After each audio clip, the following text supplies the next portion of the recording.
అందరికీ ప్రభు అయినటువంటి యేసుక్రీస్తు నామములో వందనములు తెలియపరుచుకుంటూ ఈ యొక్క ఆరాధనకు మిమ్మల్ని నేను ప్రేమతో ఆహ్వానిస్తూ ఉంటున్నాను.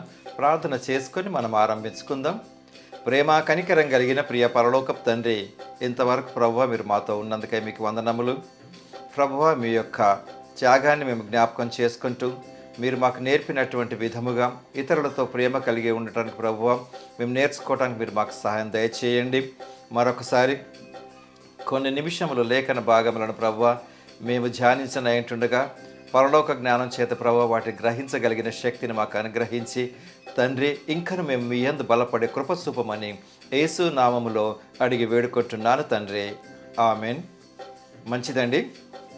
ఈ యొక్క సమయంలో ప్రభువుని ఆరాధించుటకు కాను మనము ఒక ప్రార్థన గురించినటువంటి పాట ఆంధ్ర క్రైస్తవ కీర్తన పుస్తకములో ప్రార్థన వినడి పావనడ అనే పాటను పాడి మనం ప్రభుని స్తుతిద్దాం.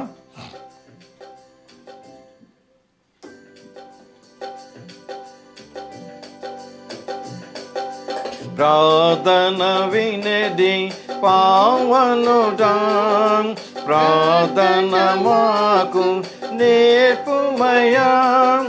ప్రార్థన వినడి పావనుడా, ప్రార్థన మాకు నేర్పుమయా.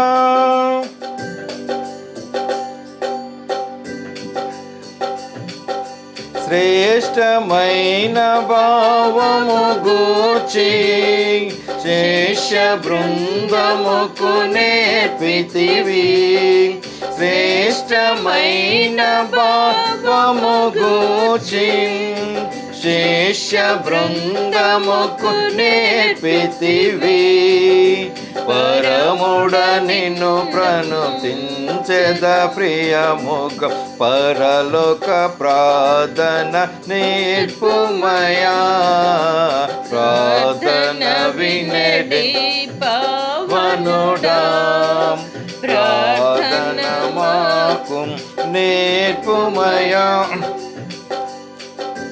పరమదేవుడవని తెలిసి కరములెత్తి జంటగా మోర్చి. పరమదేవుడవని తెలిసి కరములెత్తి జంటగా మోర్చి. శిరమును వంచి సరిగను వేడిన సుంకరి ప్రార్థన నేర్పుమయా. ప్రార్థన వినడి పావనుడా, ప్రార్థన మాకు నేర్పుమయా. దిన దినంబు చేసిన సేవా దైవ చిత్తముకు సరిపోవం. దిన దినంబు చేసిన సేవా దైవ చిత్తముకు సరిపోవం. దీనుడవయ్యు దిట్టముగ కొండన్ చేసిన ప్రార్థన నేర్పుమయా. ప్రార్థన వినడి పావనుడా, ప్రార్థన మాకు నేర్పుమయా. శత్రుముఖ నిన్ను చుట్టుకొని సిలువ పైన నిన్ను చంపగను. శత్రుముఖ నిన్ను చుట్టుకొని సిలువ పైన నిన్ను చంపగను. శాంతముతోని శత్రుల బ్రోవగ సలిపిన ప్రార్థన నేర్పుమయా. ప్రార్థన వినడి పావనుడా, ప్రార్థన మాకు నేర్పుమయా. ప్రార్థన వినడి పావనుడా, ప్రార్థన మాకు నేర్పుమయా. ప్రియులారా, ఇది అంటే యాష్ వెడ్నెస్డే తర్వాత వచ్చేటటువంటి మొదటి ఆదివారము మనం అంటే యేసు ప్రభు పడినటువంటి శ్రమలతో పాటు ఆయన మనకు కొన్ని నేర్పినటువంటి కొన్ని విధానాలని మనం ఇప్పుడు అంటే యేసు ప్రభు ఉన్నప్పుడు జరిగిన సంఘటనలను సంగతులను ఆయన చేసినటువంటి పనులను నేటి దినము మన జీవితంలో అన్వయించుకోవడానికి అంత మాత్రమే కాకుండా ఆయనకున్నటువంటి ఆ యొక్క శాంతి స్వభావము, కృపా కనికరములను, ప్రేమ స్వభావములను మనం తెలుసుకుంటూ దానిని ఇతరులతో కూడా మనం పంచుకోవాలన్న విషయాన్ని మనం జ్ఞాపకం చేసుకుంటూ నేటి దినము మనము ధ్యానించనైనటువంటి అంశం ఏమిటనంటే దయ కలిగి ఉండుట కొరకైనటువంటి పిలుపు. అంటే నేను ఇతరుల పట్ల ఎటువంటి విధంగా దయను కలిగి ఉండాలన్న ఆ పిలుపు అన్నమాట ఈరోజు. అంటే ఏంటి అంటే నేను ఇతరుల పట్ల ఏ రకమైనటువంటి దయను కలిగి ఉంటున్నాను. ద్వేషాన్ని పెంచుకోవటం సులభమే, కానీ దయను పంచుకోవటం దేవుడి యొక్క ప్రేమ పైన నేను ఆధారపడి ఉంటే తప్ప, దేవుడి యొక్క శక్తి పైన నేను ఆధారపడి ఉంటే తప్ప అది సాధ్యం కాదు. కాబట్టి యేసు ప్రభు చేసినటువంటి కొన్ని దయ కలిగినటువంటి విషయాలని జ్ఞాపకం చేసుకుంటూ సువార్తలలో వాటిని పౌలు గారు పత్రికల రూపం అంటే పత్రికలు ఏంటివి? నేను ఉండవలసిన విధానం, నా జీవితంలో చేయవలసినటువంటి పనులను పత్రికలలో మనం చూస్తూ ఉంటుంటాం. ఇప్పుడు వాటిని అంతేకాకుండా ఇక పాత నిబంధనలో జరిగినటువంటి దేవుడు చేసినటువంటి దయగలిగినటువంటి పనులను కూడా మనం చూస్తూ ఉంటాం. ఇప్పుడు మార్కు సువార్త 1వ అధ్యాయంలో మార్కు సువార్త 1వ అధ్యాయం 40వ వచనంలో ఒక కుష్ఠరోగి ఆయన యొద్దకు వచ్చి ఆయన ఎదుట మోకాళ్ళూని నీకిష్టమైతే నన్ను శుద్ధినిగా చేయగలవని ఆయనతో చెప్పి ఆయనను వేడుకొనగా. ఇక్కడ ఫ్రెండ్స్, ఈ యొక్క కుష్ఠరోగం అన్నది చాలామంది ప్రజలను దూరంగా పెట్టేటటువంటి ఒక వ్యాధి. ఇది అవునబ్బా ఇవాళ అంటే కొన్ని జబ్బులు ప్రస్తుత కాలంలో ఉన్నటువంటి జబ్బులు వేరే రకంగా బీపీ, షుగరు ఇవన్నీ లోపలనే ఉంటాయి కానీ బయటికి అంతగా ఆగుపడవు కదా. అంటే ఒక వ్యక్తితో మనము బాగా పరిచయం ఏర్పడితే సన్నిహితంగా ఉంటే తప్ప కొన్ని జబ్బులు మనకు తెలియవు. అప్పుడు తెలిసిన తర్వాత దూరం పెడతారేమో. కానీ ఈ యొక్క కుష్ఠవ్యాధి అన్నది ఒక వ్యక్తిని దూరం నుంచి చూడగానే అంటే శరీరంలో ఉండేటటువంటి శరీర అవయవ భాగాలన్నీ కూడా అంటే ఆ జబ్బును బయటికి వెంటనే బయలుపరచగలిగినటువంటి చేతులు ఏమి లేకుంటే ముఖంలో ఉండేటటువంటి ఆ యొక్క పెదవులు ఏదైనా పోర్షన్ అంతా కూడా ఒక డిఫామిటీ అయిపోతూ ఉంటుంది.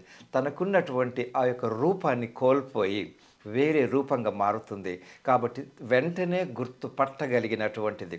ఇక్కడ యేసు ప్రభు యొక్క దయను మనం గుర్తించినట్లయితే చూడండి, అసలు కుష్ఠరోగి వస్తున్నప్పుడు ఒకవేళ అధికారంలో ఉన్న వాళ్ళ దగ్గరికి అంటే కొంచెం పవర్లో ఉన్న వాళ్ళ దగ్గరికి అసలు ఎవరిని వాళ్ళని పోనివ్వరు, మధ్యలో అడ్డుకునే వాళ్ళు ఉంటారు. ఇక్కడ యేసు ప్రభు యొక్క ఈ కుష్ఠవ్యాధి అనగానే వెంటనే వాళ్ళను ఏదో ఒక రకంగా తీసి పడేయటం అన్నది కాదు. కానీ దీని నుంచి మనం తెలుసుకోవాల్సినటువంటి ఒక యేసు ప్రభు యొక్క ప్రేమ దయ ఏంటో ఒక్కసారి మనం గుర్తించాలండి. ఆ కుష్ఠవ్యాధి యేసు ప్రభు దగ్గరికి వచ్చినాడు అంటే వాళ్ళ గురించి మనకు ఏ రకంగా ఉంటుందో కొంతవరకు తెలిసినప్పటికీ కొద్ది మందికి వాళ్ళ గురించిన వాళ్ళ మధ్యలో పరిచయం చేసి హాస్పిటల్స్లో పనిచేసిన వాళ్ళకు చూస్తారు. వాళ్ళ యొక్క చూడగానే కూడా అంటే ఆకర్షించుకొని వారితో మాట్లాడాలని అనిపించే స్వభావం అందరికీ రాకపోవచ్చు. ఇక్కడ యేసు ప్రభు యొక్క గొప్పతనం కనుక చూసినట్లయితే యేసు ప్రభు దగ్గరికి వచ్చినాడు, రైట్. తర్వాత ఆ యేసు ప్రభువుని ఈ కుష్టి వ్యాధి కలిగినటువంటి వ్యక్తి దేవుడిగా గుర్తించినాడండి. చూడండి, ఎప్పుడు కూడా ఎవరిని కూడా తక్కువ అంచనా వేయటానికి లేదు. పైగా రెండవది, అతనేమి ప్రశ్నించలేదు, యేసు ప్రభునేమి ప్రశ్నించలేదు. ఏమి ఇప్పుడు ఇదే అంటే స్టార్టింగే అనుకోండి, మార్కు సువార్త 1వ అధ్యాయంలోనే అదే సువార్తల భాగంలోనికి వెళ్తే మనకు తెలుసు కాబట్టి దాని గురించి మళ్ళీ మనం ఇప్పుడు చెప్పుకుంటున్నాం. ఏంటది? యేసు ప్రభు శిలువ పైన ఉంటున్నప్పుడు ఒక దొంగ అంటాడు, నువ్వు నిజంగా దేవుని కుమారుడు అయితే అని. ఏంటండి? కానీ ఇతను గుర్తించి మాట్లాడుతున్నాడు, నీవు నిజముగా దేవుని కుమారుడవైతే నిన్ను నువ్వు రక్షించుకొని మమ్మల్ని రక్షించమని ఒక దొంగ అక్కడ అంటాడు. ఇక్కడ ఏం జరుగుతుంది? నిజంగానే వచ్చి నువ్వు ఈ పని చేయగలవు ఆ నమ్మకం ఆయన గుర్తించినాడు. చూడండి, ఆయన ఎటువంటి పరిస్థితుల్లో శారీరకమైనటువంటి ఒక వ్యాధితో ఉన్నప్పటికీ కూడా ఆయన గుర్తించి ఆయనకి ఇవ్వవలసినటువంటి ఆ యొక్క గౌరవ మర్యాదల్ని ఆయన ఇచ్చాడు. ఆయనను పూజించటానికి మోకరించినాడు. ఇదేనండి ఒక రకంగా చెప్పాలంటే ప్రార్థనగా ఆయన వేడుకొన్నాడు. అదే కదండి ప్రార్థన. రెండవది, ఆ ప్రార్థనలో కూడా ఆయన దీనమైన ప్రార్థన ఏమని చేసినాడండి? ఏమన్నాడు? నీకిష్టమైతే. అది మానవులకు కావలసినటువంటిది, నేర్చుకోవాల్సినటువంటిది ఒకటి ఏంటంటే నీకిష్టమైతే అనే పదం వాడినాడు. నీకిష్టమైతే నన్ను శుద్ధినిగా చేయవాలని ఆయనతో చెప్పి ఆయనను వేడుకొన్నాడు. చెప్పటం ఏంటి, వేడుకొనటం ఏంటండి? రెండు వేరు వేరు టక్కుమని ఒకటే పదం రాయొచ్చు కదా. ఫస్ట్ ఆయనకి ఇచ్చినటువంటి ఇన్ఫర్మేషన్ ఏంటిదని చెప్పింది అంటే, ప్రభువా, ఒకవేళ నీకు ఇష్టమైతే నన్ను శుద్ధిని చేయి, ఇది నా పరిస్థితి అని వేడుకున్నాడు. నిజంగానే నేను దీని నుంచి బయటికి రావాలని అనుకుంటున్నాను కాబట్టి అని వేడుకున్నాడు. ఫ్రెండ్స్, ఇదేనండి దేవుడు ఇక్కడ దయ చూపటానికి గల కారణాలు కూడా. నాలో ఉండవలసినటువంటి దీనత్వం అన్నది కూడా రావాలి. నాలో నేను ఎటువంటి విధానంలో అడుగుతున్నానో కూడా రావాలి. ఇవి మనం నేర్చుకోవాలి. ఏమండి, నా పట్ల ఒక దయ చూపటం కొరకు నేను నా యొక్క భాషలోనూ తేడా ఉంటుంది, నా యొక్క ప్రవర్తనలోనూ తేడా ఉంటుంది. అధికారపూర్వకంగా నేను ఎవరిని అడగటానికి ఉండదు. దయ పొందుకోవటానికి ఎప్పుడు దీనత్వం ముందుగా ఉండాలి. ఆ దీనత్వం ద్వారా యేసుప్రభు దగ్గరికి వచ్చినాడు, మోకరించినాడు. అంటే మోకరించడం అన్నది ఒక ఎదుట ఉన్న వ్యక్తిని గౌరవించడం. యేసు ప్రభువును ఆయన గుర్తెరిగి ఆయన అడుగుతున్నాడు, ఇది నువ్వు చేయగలవు కాబట్టి ఇక్కడ అడుగుతూ ఉన్నాడు. తర్వాత ఇప్పుడు ఆయన కనికరపడి చెయ్యి చాపి వానిని ముట్టి నాకిష్టమే, నీవు శుద్ధుడము కమ్మని వానితో చెప్పాను. ఇక్కడ వానిపైన ఏమంటే దయ కలిగి కనికరపడ్డాడు. దయపడి కనికరము పడి వెంటనే ఆయన యొక్క పరిస్థితులలో యేసు ప్రభువుకు ఆ కుష్టి వ్యాధి కలిగినటువంటి వ్యక్తి పైన కనికరం కలిగింది. ఇక్కడ రెండు విషయాలండి. మనం ఆరాధించేటటువంటి దేవుడు కనికరము కలిగిన దేవుడు. ఓకే, అది వాస్తవం. రెండవది, ఆయన దగ్గరికి నేను ఎటువంటి విధానముతో వెళుతున్నానో ఆ అప్రోచ్. ఇక్కడ 3 చూడండి. తన శరీరాన్ని దేవుడి ఎదుట మోకరింపచేశాడు, తన దీనమైనటువంటి స్వరముతో వేడుకున్నాడు. ఈ విధానము ఆయనను కనికరపడే రకంగా చేసింది అని అనుకున్నాం. లేదు, అసలు ఆయన కనికరం కలిగినటువంటి దేవుడే గనుక, వ్యక్తి గనుక, ప్రభువు గనుక ఏదో ఒక రకంగా ఇతను అక్కడ జరిగిన విధానము యేసు ప్రభు ఇతని పట్ల కనికరం చూపటానికి కూడా మార్గంగా ఉండొచ్చు. అప్పుడు యేసు ప్రభు అంటాడు, ఆయన మీద కనికరపడి చెయ్యి ముట్టి. సామాన్యంగా కుష్ఠ వ్యాధులు కలిగినటువంటి వ్యక్తులని అంత సులువుగా ఎవ్వరూ ముట్టుకోరు. ఇక్కడ యేసు ప్రభు ఆ వ్యక్తి పట్ల కనికరపడ్డాడు. కనికరపడి ముట్టడం మాత్రమే కాకుండా ఏమంటాడంటే నాకిష్టమే. ఇక్కడ నాకిష్టమని యేసు ప్రభు అంటానికి గల కారణం ఏమై ఉన్నదండి? ఉంటుంది అంటే దేవుడికి ఇష్టమే. కానీ ఇతను కూడా ఒక మాట అన్నాడు, నువ్వు నాకు ఖచ్చితంగా చేయమని ఏం అనలేకుండా ఏమన్నాడు? నీకు ఇష్టమైతే అన్నాడు కదా. యేసు ప్రభు ఏమన్నాడు? నాకు ఇష్టమే. కాబట్టి ఇక్కడ నాకిష్టమే అనే పదం కూడా యేసు ప్రభు వాడతాడు. నాకిష్టమే, నీవు శుద్ధుడవు కమ్మని వానితో చెప్పాను.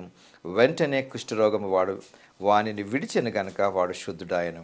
ఇక్కడ మళ్ళీ ఇంకోటి ఆ యేసు ప్రభులో ఉన్న గొప్పతనం ఏంటంటే, అప్పుడు ఆయన ఎవరితోనూ ఏమీ చెప్పకు సుమి, కానీ నీవు వెళ్ళి వారికి సాక్షార్థమై నీ దేహమును యాజకునికి కనుపరుచుకొని నీవు శుద్ధుడవైనందుకు మోషే నియమించిన కానుకలను సమర్పించమని వానికి ఖండితముగా ఆజ్ఞాపించి వానిని పంపివేసెను.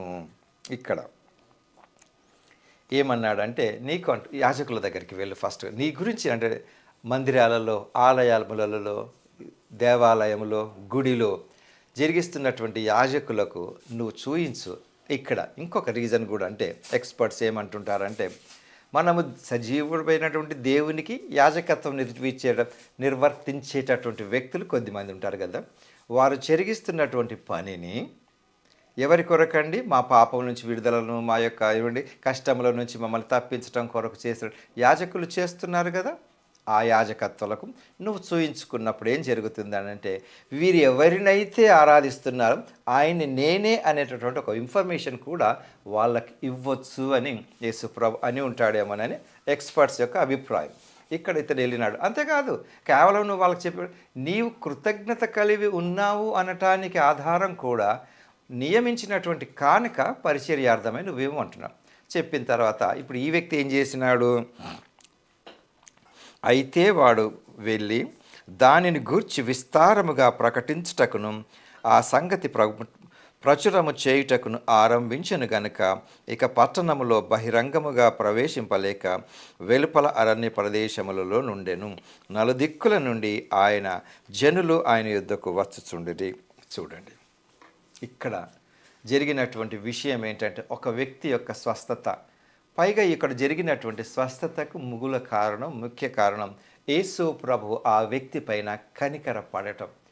ప్రియులారా, అదే యేసు ప్రభు యొక్క కనికరము ఎప్పటికీ అలాగే ఉంటుందండి, ఉంది కూడాను. కాబట్టి అటువంటి కనికరము కలిగినటువంటి దేవుణ్ణి ఆయన చెంతకు రావటానికి మనకు ఎన్ని ఆటంకాలున్నా చేరటం అన్నది మన విధి. ఆ కుష్ఠవ్యాధిని కూడా కలిగినటువంటి వ్యక్తిని ఎంతమంది ఎంత ఫ్రీగా రానిచ్చింటారు? కష్టపడి ఉంటుంటాడు, తన మార్గమును తను ఏర్పాటు చేసుకొని ఉంటాడు. కావున మనం కూడా ఆ కనికరం పడినటువంటి యేసు ప్రభు యొక్క కనికరాన్ని గుర్తించగలిగితే ఇహలోకమందు శ్రమలు ఎటువంటి విధంగా ఉన్నప్పటికీ ముందుకు వెళ్ళగలిగినటువంటి మార్గం ఆయన బయలుపరుస్తాడు. అయితే యేసు ప్రభు ఇప్పుడు ఎక్కడ ఉండిపోయినాడండి? ఆయన ఎక్కడున్నాడు? అరణ్య ప్రాంతంలో. అంటే సిటీలోనికి వెళితే క్రౌడ్ ఎక్కువగా ఉంటుందని ఎక్కడైతే ఉన్నాడో అక్కడి నుంచి సిటీలో నుంచి ప్రజలు బయటకు వచ్చేసిన పట్టణములలో నుండి ప్రజలు ఆయన చెంతకు చేరుకున్నారు. కావున ఫ్రెండ్స్, ఈరోజు మనం గుర్తించగలిగినటువంటి విషయం ఏంటంటే, నేను ఎప్పుడు కూడా నిరాశ పడకూడదు, వెంటనే దిగజారిపోకూడదు. నువ్వు ఆరాధించేటటువంటి దేవుడు కనికరం కలిగిన దేవుడు. ఆయనలో శక్తి ఉంది, కనికరం ఉంది, నాకు సహాయం చేయగలిగినటువంటి శక్తిమంతుడు, నా పట్ల ప్రేమ చూపినటువంటి కనికరం కలిగినటువంటి దేవుడు. కానీ ఇంకా ఈ యొక్క క్రీస్తును నాకు ఎవరు పరిచయం చేస్తున్నారండి? ఇప్పుడు ఆ కుష్ఠవ్యాధి కలిగినటువంటి వ్యక్తి ఆ గ్రామాల్లోకి పట్టణాలలోకి వెళ్ళినప్పుడే యేసు ప్రభువుని గురించి ప్రకటించినటువంటి ఆ వ్యక్తి ఆయన ఎవరు అన్నది, ఎటువంటి వ్యక్తి అనేది ఇంతకుముందు ఎవరైతే దూరం పెట్టారో అదే వ్యక్తి ద్వారా ఆ యొక్క యేసు ప్రభు యొక్క ఉనికిని కనుక్కొని ఉంటారండి. ఓ అలాగా నీకెవరు చేసినారు అది ఇది అని. ఫ్రెండ్స్, కావున ఇప్పుడు ఆ యొక్క క్రీస్తు అనేకులకు అందుబాటులో ఉన్నాడు. కానీ ఆటంకాలు కూడా రాక తప్పటం లేదు. కనుక ఈ ఆటంకాలను ఎదిరించగలిగితే ఆయన కనికరాన్ని మనం పొందుకునే అవకాశాలు లేకపోలేదు. కాకపోతే చేయవలసిందల్లా ఒకటి ఏంటంటే, నేనంటూ ఒక స్టెప్ ముందుకు తీసుకుని వెళితే ఆ కనికరాన్ని నేను పొందుకోగలను. కాబట్టి ఫ్రెండ్స్, ఇంత మాత్రమే కాకుండా అపోస్తలుడైన పౌలు గారు ఎఫెసీ సంఘానికి వ్రాస్తూ 4వ అధ్యాయములో 25వ వచనంలో ఇక్కడ ఆ క్రీస్తును మనం ఏ రకంగా పొందుకుంటున్నామన్న విషయం, మనము ఒకరికొకరము అవయవములవై ఉన్నాము గనుక మీరు అబద్ధమాడుట మాని ప్రతి వాడును తన పొరుగు వానితో సత్యమే మాట్లాడవలెను. ఇక్కడ దీనికి సంబంధం ఏంటి అని అంటే, క్రీస్తు యొక్క కనికరము గురించినటువంటి వాస్తవాలను ఉన్నది ఉన్నట్టుగా చెప్పాలి. అబద్ధం ఆడుట మానండి, కోపపడుట మానండి. అబద్ధాలు ఎందుకు చెప్తూ ఉంటుంటారంటే, కొద్దిమందిలో అంటే వాస్తవము నుంచి తప్పించుకోవటం కొరకు అబద్ధాలు చెప్తూ ఉంటుంటారు. ఇప్పుడు ఒకరికొకరు అవయవములమై ఉన్నామంటుంటాం కదా, దీనికి ఒక చిన్న ఎగ్జాంపుల్. ఏదైనా ఒక మేలు కలిగేటటువంటి విషయం నాకు తెలిసినప్పుడు, నన్ను ఎవరైనా అడిగినప్పుడు నేను ఉన్నది ఉన్నట్టుగా చెప్పాలి, వాస్తవం చెప్పాలి. ఓకే, ఇక్కడ కనుక నువ్వు వెళ్ళినట్లయితే ఇది ఇంత వేలకే దొరుకుతుంది, చాలా తక్కువకు దొరుకుతుంది, ఇది మంచి క్వాలిటీ ఉంటుందని నేను చెప్పాలి. కానీ ఒకవేళ నేనే కనుక చెప్పకుండా ఆపినట్లయితే, నేను ఎందుకు ఆపినాను?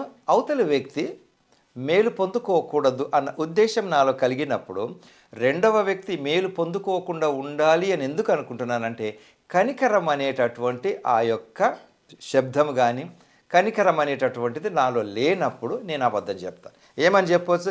అబ్బాయి ఏం కాదు, అదంతా ఉత్తదే, అది కూడా అబద్ధమే. కాబట్టి దేవుడి గురించి, దేవుడి ప్రేమ గురించి, యేసు ప్రభు కనికరం గురించి నాకు తెలిసినప్పుడు, నన్ను ఎవరైనా అడిగినప్పుడు వాస్తవం చెప్పటం అన్నది సత్యం. అబద్ధం ఆడి అవంతా ఏం లేదండి లేదు. ఓకే, రెండవది, నా జీవితంలో కూడా నేను మేలు పొందుకొని ఉంటాను. ఎవరైనా సరే ఒక వ్యక్తి మేలు పొందుకుంటున్నప్పుడు, నన్ను ఎవరైనా అడిగినప్పుడు, సార్ మీకు ఇలా మంచి బెనిఫిట్ దొరికిందంట కదా, దీని మూలంగా ఎనీథింగ్, నేను ఒకవేళ అవతలి వ్యక్తి మేలు పొందుకోకూడదని నేను అనుకున్నప్పుడు, అబ్బాయి అదంతా ఏం కాదండి, అదంతా వట్టి మాటలే అంటాం, అది అబద్ధమే. కాబట్టి ఇక్కడ అబద్ధం ఆడుట మానండి, కోపపడకుడి అనే ప్రస్తావనకు మనకు చెప్తా ఉంటున్నాడు. ప్రతి వాడును తన పొరుగు వానితో సత్యమే మాట్లాడవలెను. సో సత్యం చెప్పకుండా ఎందుకండి అబద్ధం ఆడుతున్నారంటే నేను ఇందాక చెప్పినటువంటిదే, ఎదుటి వ్యక్తి పట్ల కనికరం అన్నది అసలు అది సిస్టమే లేకుండా ఎందుకు ఎందుకు అన్నది దానికి వ్యతిరేకంగా ఉంటున్నప్పుడు ఫ్రెండ్స్, ఇప్పుడు ఒక సహవాసం అభివృద్ధి కావటానికి కావాల్సిందల్లా సత్యాన్ని పంచుకోవటము, కనికరమును ఇతరుల పట్ల వెల్లడిపరచడం. దేవుడు కనికరం కలిగినటువంటి దేవుడు, దయ చూపినటువంటి దేవుడు. కాబట్టి మనం కూడా మన యొక్క పొందుకున్నటువంటి మేలులు ఈ యొక్క లౌకికంగా కనుక మనం చూసినట్లయితే ఎన్నో మేలుల గురించి మనం ఉన్నప్పుడు తెలిసిన వాళ్ళకి చెప్తా ఉంటుంటాం. తెలియని వాళ్ళకి ఇంకా కొద్దిమంది ఏమనుకుంటూ ఉంటుంటారంటే వాళ్ళు అడిగినప్పుడు చెప్తాములే. చూడండి, ఏదైనప్పటికీ సత్యాన్ని పలకటం నేర్చుకునే వ్యక్తి ఒక రకంగా చెప్పాలంటే ఆయన ఆనందంగా ఉంటాడు, ఇతరులకు సహాయపడతాడు, ఇతరుల పట్ల కనికరం కలిగి ఉంటాడు. ఇతరుల పట్ల కనికరం సహాయపడగలిగిన వ్యక్తులలో వాళ్ళలో ఒక ఆత్మతృప్తి అన్నది ఉంటుంది. అంటే ఏంటంటే, ఆహా నేను ఈరోజు ఈ పని చేయగలిగినాను కానీ నాకు ఒక తృప్తితో నిద్రపోవటం అన్నది జరుగుతూ ఉంటుంది. అది కనికరానికి వ్యతిరేకంగా కనుక ఉన్నట్లయితే ఇతరుల మేలులను సహించలేరు, అది కూడా ప్రాబ్లమే. కాబట్టి ఇక్కడ ఏం జరుగుతుంది, తర్వాత 26వ వచనములో కోపపడుడి కానీ పాపము చేయకుడి, సూర్యుడు అస్తమించు వరకు మీ కోపము నిలిచి ఉండకూడదు. 27 అపవాదికి చోటు ఇవ్వకుడి. ఇక్కడ ఏమంటున్నాడు, కోపపడటం అంటే ఒక మంచి పని చేయటం కొరకు కోపం అనగానే ఇష్టం వచ్చినట్టు తిట్టడం అని కాదండి. ఒక వ్యక్తి సరైనటువంటి మార్గంలో నడవకుండా ఉంటున్నప్పుడు బాబు అది సరైనది కాదు అని చెప్పటం, కానీ అది ఎంతవరకు సూర్యుడు అస్తమించే వరకే ఉంటుంది. ఒక వ్యక్తి తప్పు చేసినప్పుడు మేబీ స్కూల్లో మనం తప్పు చేసినప్పుడు టీచర్లు అరుస్తూ ఉంటుంటారు, అది అలా కాదు నువ్వు ఇంకా ఇప్పుడు నేర్చుకుంటాను. ఇంట్లో కూడా పెద్దవాళ్ళు మనకు నేర్పటం కొరకు ఎనీథింగ్, శుభ్రత విషయంలోనేమి క్రమశిక్షణ విషయంలోనేమి ఏమండి నేర్పినప్పుడు మన పైన కొంచెం కోపం ఎందుకు పడుతూ ఉంటున్నారు అంటే దాని అర్థం ఏంటిది, నాకు నేర్పటం కొరకు కోపపడుతున్నారే కానీ నేనంటే ఇష్టం లేక కాదు. ఇక్కడ కోపపడుడి కానీ పాపం అనేది సూర్యుడు అస్తమించే వరకే ఉండాలి, పాపం చేయకూడదు అంటే ఇతరుల వ్యక్తిని యొక్క ఇప్పుడు పాపము చేయకూడని పౌలు గారు అన్నదానికి మరొక వివరణ కూడా ఏమంటుంటారంటే, నా కోపము రెచ్చిపోయి ఇక్కడ ఆదికాండం 4వ అధ్యాయంలో చూసినట్లయితే అతని మీద కోపపడి ఏబేలుని కయ్యను చంపుతాడు చూసినారా, అది అటువంటి పాపాలు.